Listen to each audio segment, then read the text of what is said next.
Kabanata 3. Gayon din naman, kayong mga asawang babae, pasakop kayo sa inyong sariling asawa upang, kung ang ilan ay hindi tumalima sa salita, ay mga hikayat ng walang salita sa pamamagitan ng ugali ng kani-kaniyang asawang babae,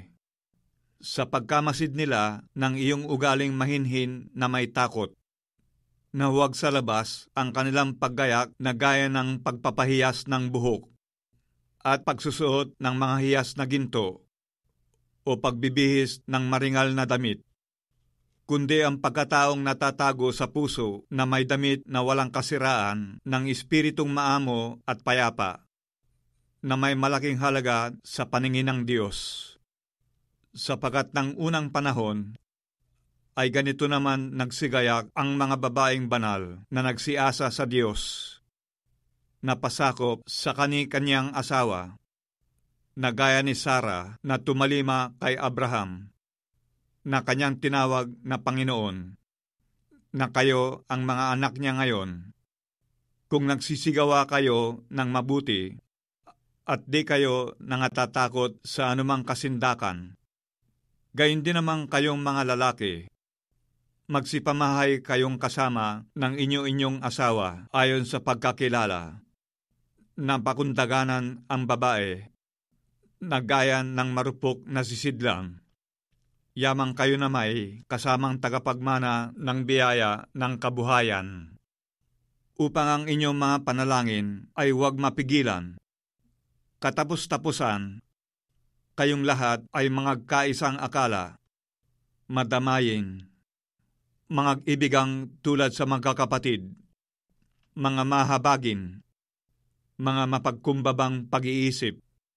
na huwag ninyong gantihin ng masama ang masama, o ng alipusta ang pag-alipusta, kundi ng pagpapala, sapagkat dahil dito kayo'y tinawag, upang kayo'y mangagmana ng pagpapala. Sapagkat ang magnais umibig sa buhay at makakita ng mabubuting araw, ay magpigil ng kanyang dila sa masama, at ang kanyang mga labi ay huwag magsalita ng daya, at tumalikod siya sa masama, at gumawa ng mabuti. Hanapin ang kapayapaan at kanyang sundan, sapagkat ang mga mata ng Panginoon ay nasa mga matuwid, at ang kanyang mga pakinig ay nasa kanilang mga daing. Ngunit ang mukha ng Panginoon ay laban sa mga nagsisigawa ng masama. At sino ang sa inyo ay aapi kung kayo'y mapagmalasakit sa mabuti? Datapwat, kung mangagbata kayo ng dahil sa katwiran, ay mapapalad kayo. At huwag kayong mga takot sa kanilang pangtakot, o huwag kayong mga gulo, kundi inyong ariing banal si Kristo na Panginoon sa inyong mga puso, na lagi kayong handa ng pagsagot sa bawat tao na humingi sa inyo ng katwiran tungkol sa pag-asang nasa inyo. Ngunit sa kaamuan at takot, nataglay ang mabuting budhi upang sa mga bagay na salitain laban sa inyo, ay mga pahiya ang nagsisialipusta sa inyong mabuting paraan ng pamumuhay kay Kristo, sapagkat lalong magaling, kung gayon ang iniibig ng kalooban ng Diyos na kayo'y mangagbata dahil sa paggawa ng mabuti kaysa dahil sa paggawa ng masama. Sapagkat si Kristo man ay nagbata ring minsan dahil sa mga kasalanan, ang matuwid dahil sa mga di matuwid,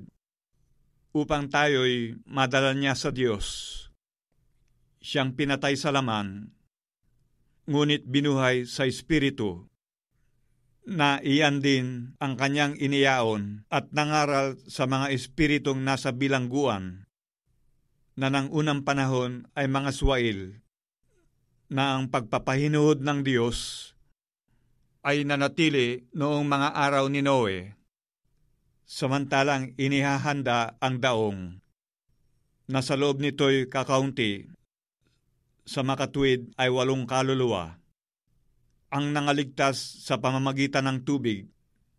na ayon sa tunay nakahawig ngayon nagligtas.